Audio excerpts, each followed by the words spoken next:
ഹിറ്റ്ലറെ പറ്റി കേൾക്കുമ്പോഴൊക്കെ നമുക്ക് ഓർമ്മ വരുന്നത് കോൺസെൻട്രേഷൻ ക്യാമ്പിൽ യൂതന്മാരെ അദ്ദേഹം നിറച്ചിട്ട് കെമിക്കലിട്ട് കൊന്ന കഥകളാണ്. കുറേ കഥകളെല്ലാം സത്യമാണ്. അതെപ്പോഴും നമുക്ക് ഹോളോകോസ്റ്റ് എന്നുള്ള പേരിലേക്കാണ് അത് അറിയപ്പെടുക. നമ്മളൊക്കെ വായിച്ചിട്ടുണ്ടാവും, ചരിത്രം പഠിച്ച ആൾക്കാർക്ക് അറിയുമായിരിക്കും. ഇത് നമ്മൾ കുറേ കേട്ടിട്ടുണ്ട്, പക്ഷേ നിങ്ങളെല്ലാവരും അല്ല പലരും കേൾക്കാത്ത ഒരു സത്യമുണ്ട്. എന്താണെന്ന് വെച്ചാൽ ഈ കോൺസെൻട്രേഷൻ ക്യാമ്പിൽ ഇടയ്ക്കിടയ്ക്ക് ചില ഡോക്ടർമാർ അത്യാവശ്യ കാര്യത്തിന് വരാറുണ്ട്. അപ്പോൾ അങ്ങനെ വരുമ്പോൾ അവിടെ ആ ഡോക്ടർമാരുടെ കൂടെ ഒരു നേഴ്സ് വരാറുണ്ട്. ആ നേഴ്സ് എപ്പോഴും ഒരു ഒരു പ്രത്യേക ഒരു ഒരു ഒരു ഒരു പ്രോജക്റ്റായിട്ടാണ് വരിക. എന്താണ് പ്രോജക്റ്റ്? അവിടെയുള്ള കുഞ്ഞുങ്ങളെ എങ്ങനെയെങ്കിലും അവിടെ നിന്ന് രക്ഷപ്പെടുത്തി കൊണ്ടുവരാനാണ് അവർ ആഗ്രഹിക്കുന്നത്. ആയിരക്കണക്കിന് കുഞ്ഞുങ്ങളെ അവർ രക്ഷപ്പെടുത്തിയിട്ടുണ്ട്. അവർ പേര് അയന സെല്ലർ എന്നാണ്.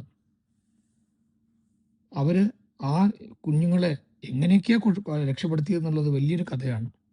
പലപ്പോഴും ആ കുഞ്ഞുങ്ങൾക്ക് ചെറിയൊരു ഓർക്ക ഗുളിക കൊടുത്തിട്ടൊക്കെയാണ് കൊണ്ടുവരിക. കാരണം പിടിപെട്ട പിന്നെ പറയേണ്ട ഒന്നും പറയാനില്ലല്ലോ. ബാക്കി അവരുടെ ജീവിതമേ ഇല്ല, എല്ലാം തീർന്നു പോകും അതോടുകൂടി. ആ ഡോക്ടർമാരെല്ലാവരും കൂടി കൊന്നുകളയും ഹിറ്റ്ലർ. ചിലപ്പോൾ പട്ടികളെ കൊണ്ടുവരാറുണ്ട്. എന്നിട്ട് ഈ പട്ടികൾ നന്നായി ശബ്ദം വയ്ക്കും, ഒരുകൊണ്ട് കുരപ്പിക്കും. പട്ടികൾ ഇങ്ങനെ ശബ്ദം വയ്ക്കുമ്പോൾ ഈ കുഞ്ഞുങ്ങളുടെ കരച്ചിൽ അറിയില്ല. അങ്ങനെയൊക്കെ അവർ 2015 ഈ അയന സെല്ലർ എന്ന് പറഞ്ഞ ഈ നഴ്സ് മരിച്ചു പോയത്. അവർ വയസ്സായിട്ടാണ് മരിക്കുന്നത്. അപ്പോൾ അവരോട് ചോദിക്കുകയാണ്, നിങ്ങൾക്ക് എവിടെ നിന്ന് ഈ ധൈര്യം കിട്ടി? അപ്പോൾ നഴ്സ് പറയായിരുന്നു, അവരുടെ അച്ഛൻ ഒരു ഡോക്ടറായിരുന്നു. അക്കാലത്ത് നമ്മുടെ നിപ്പ പനി അല്ലെങ്കിൽ ലോകം എന്താണ് കോവിഡ് ഒക്കെ വന്നതുപോലെയുള്ള വലിയ വലിയ മാരകമായ അസുഖങ്ങൾ വരുമ്പോഴൊന്നും അവിടുത്തെ ഡോക്ടർമാരൊന്നും ഉണ്ടാകില്ല. പക്ഷേ ഇദ്ദേഹം വളരെ ധൈര്യമായിട്ട് തുടർന്ന് സേവനം ചെയ്തിരുന്നു. അങ്ങനെ ഒരിക്കൽ സേവനം ചെയ്ത് ആ ഗ്രാമത്തിലും ആ നഗരത്തിലും ഒന്നും ആൾക്കാർ ഡോക്ടറില്ലാണ്ട് ഓരോ വീടും തേടി തേടി പോയി ഈ ഈ നഴ്സിൻ്റെ അച്ഛൻ ഡോക്ടർ സേവനം ചെയ്തു. അവസാനം എല്ലാവരും പ്രതീക്ഷിച്ചതുപോലെ തന്നെ അദ്ദേഹത്തിനും അസുഖം വന്ന് അദ്ദേഹം മരണപ്പെട്ടു. പക്ഷെ മരണപ്പെടുന്നതിന് മുമ്പ് മോളോട് പറഞ്ഞു, മോളെ എപ്പോഴും ധൈര്യമായിരിക്കണം സേവനത്തിൽ. നിനക്ക് നീന്തൽ ഒരു ഉദാഹരണത്തിന് പറയുകയാണ്, നിനക്ക് നീന്താൻ അറിഞ്ഞില്ലെങ്കിൽ പോലും ആരെങ്കിലും മുങ്ങിച്ചാവുന്ന ഒരു കാഴ്ച നീ കണ്ടാൽ എങ്ങനെയെങ്കിലും നീ രക്ഷപ്പെടുത്തണം. നിന്റെ ജീവൻ പോയാലും സാരില്ല, അവരെങ്ങനെയെങ്കിലും രക്ഷപ്പെടുത്താനായിട്ടുള്ള ഒരു മനസ്സ് നിനക്ക് ഉണ്ടാകണം എന്ന് ഉപദേശിച്ച ആ ഉപദേശമാണ് ഈ അയനാസിൽ എന്ന് പറഞ്ഞ നഴ്സിന് ഇത്രത്തോളം ധൈര്യം ഉണ്ടായിരുന്നെന്ന്.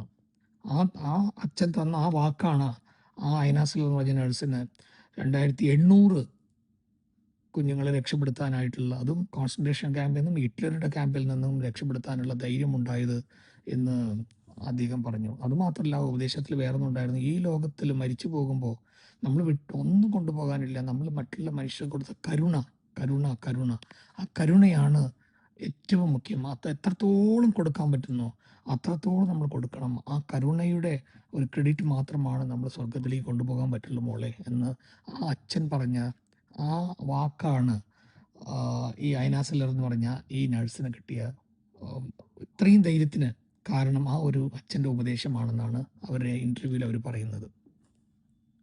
ഇതൊരു ഭാഗം. നമ്മൾ ഹിറ്റ്ലറെ പറ്റിയൊക്കെ പറയുമ്പോൾ നമ്മൾ വളരെ ക്രൂരനാണ്, ഇങ്ങനെ കൊലപാതകം ചെയ്തു, അതെല്ലാം നമ്മൾ മനസ്സിലാക്കുന്നുണ്ട്. ഇനിയൊരു ഭാഗമുണ്ട്, അദ്ദേഹം വെജിറ്റേറിയൻ ആയിരുന്നു. അദ്ദേഹം ജീവിതത്തിൽ ഒരിക്കലും ഒരു ഡ്രഗ് ഉപയോഗിച്ചിട്ടില്ല, സ്മോക്ക് ചെയ്തിട്ടില്ല, കുടിച്ചിട്ടില്ല. അദ്ദേഹം ടീ ടോട്ടൽ എന്ന് പറയും, യാതൊരു മോശ ഗുണങ്ങളും ഇല്ലാത്ത ഒരു വെജിറ്റേറിയനുമായിരുന്നു. ഇപ്പോൾ നമ്മളൊക്കെ ധ്യാനം ചെയ്യുന്ന ആൾക്കാർ നമ്മുടെ മത്സ്യമാംസം കഴിക്കുന്നില്ല, നമ്മുടെ ആൾക്കാർ മദ്യം കഴിക്കുന്നില്ല, മോശ ഗുണങ്ങളൊന്നുമില്ല, പ്രാർത്ഥിക്കുന്നു, ധ്യാനം ചെയ്യുന്നു എന്നുള്ളത് കൊണ്ട് നമ്മളൊരിക്കലും മാംസം കഴിക്കുന്ന ആൾക്കാരെയോ അല്ലെങ്കിൽ മദ്യം കഴിക്കുന്ന ആൾക്കാരെയോ അല്ലെങ്കിൽ വേറെ നമുക്കൊന്നും ഇല്ലാത്ത മോശമായ ഗുണങ്ങളുള്ള ആൾക്കാരെ കണ്ട് ഒരിക്കലും നമ്മൾ അഹങ്കരിക്കാൻ പാടില്ല. അതിന് നമുക്ക് എന്താണ് പെർമിഷൻ ഇല്ല.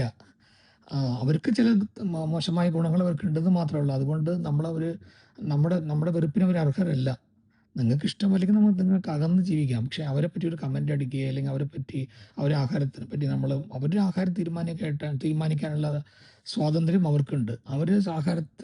ആഹാരത്തിന്റെ മേലെ ഒരു ഡോമിനേഷൻ നമ്മൾ ചെയ്യാൻ പറ്റില്ല. പക്ഷെ നമുക്ക് സ്നേഹത്തോടു കൂടി പറയാം, എന്തിനാണ് ഒരു ജീവനെ കൊല്ലുന്നത്, നല്ല പച്ചക്കറികളും എല്ലാം ഉണ്ടല്ലോ എന്ന് നമുക്ക് പറയാമെന്നല്ലാണ്ട് അതിനായിട്ടൊരു വഴക്കിടുക അല്ലെങ്കിൽ അവരെ വേദനിപ്പിക്കുന്ന മാതിരി വാക്കുകൾ പറയാനോ നമുക്ക് സ്വാതന്ത്ര്യമുണ്ടോ എന്ന് ചോദിച്ചാൽ നമ്മുടെ മനസ്സാക്ഷി തന്നെ പറയും ഒരിക്കലും ഇല്ല.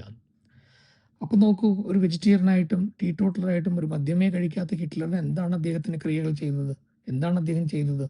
അപ്പം അതുകൊണ്ട് മത്സ്യമാംസം കഴിക്കാത്തത് കൊണ്ട് മാത്രം അല്ലെങ്കിൽ മദ്യം കഴിക്കാത്തത് കൊണ്ട് മാത്രം ധ്യാനം ചെയ്യുന്നതുകൊണ്ട് മാത്രം എന്താ പറയുക, ഒരു ഉയർന്ന സ്ഥിതിക്കൊന്നും ഒരു മനുഷ്യൻ പോകുന്നില്ല. അതിനെല്ലാം കൂടി ദൈവത്തിൻ്റെ കൃപ വേണം. പിന്നെ ഇപ്പോൾ കോസ്മിക് എനർജിയുടെ ശക്തി വേണം, അനുഗ്രഹം വേണം, നമ്മൾ ഗുരുക്കന്മാരുടെ അനുഗ്രഹം വേണം എന്നൊക്കെയാണ് എൻ്റെ ഗുരുക്കന്മാർ എനിക്ക് പറഞ്ഞു തന്നിട്ടുള്ളത്. ഹിറ്റ്ലറിനെ പറ്റിയൊക്കെ പല ചോദ്യങ്ങളും ഞാൻ ചോദിക്കുന്ന സമയത്തൊക്കെ ഇതൊക്കെ എനിക്ക് പറഞ്ഞു തന്നിട്ട് ഇതിൻ്റെ മൂല്യങ്ങളും പറഞ്ഞു തന്നിട്ട് അപ്പം ഞാൻ ഹിറ്റ്ലറൊക്കെ വെറുക്കുക അല്ല, അങ്ങനെ ഒരു കഥാപാത്രം വരണം, അത് നടക്കണം എന്നുണ്ട്. അതൊക്കെ കഥാ തിരക്കഥ എഴുതി ഭൂമിക്ക് വന്നതാണ്. അത് ആരെയും വെറുക്കാനായിട്ടുള്ള ധൈര്യം അധികാരം നിനക്കില്ല എന്നൊക്കെ പറഞ്ഞത് എനിക്ക് പെട്ടെന്ന് ഓർമ്മ വന്നു. ഇന്ന് പെട്ടെന്ന് ഹിറ്റ്ലറെ പറ്റി ചില പ്രോഗ്രാം ടി വിയിൽ കണ്ടപ്പോൾ ഇത് നമ്മുടെ ഗ്രൂപ്പിനോട് ഷെയർ ചെയ്യണമെന്ന് എനിക്ക് തോന്നി. അതുകൊണ്ട് ഞാൻ പറഞ്ഞതാണ്.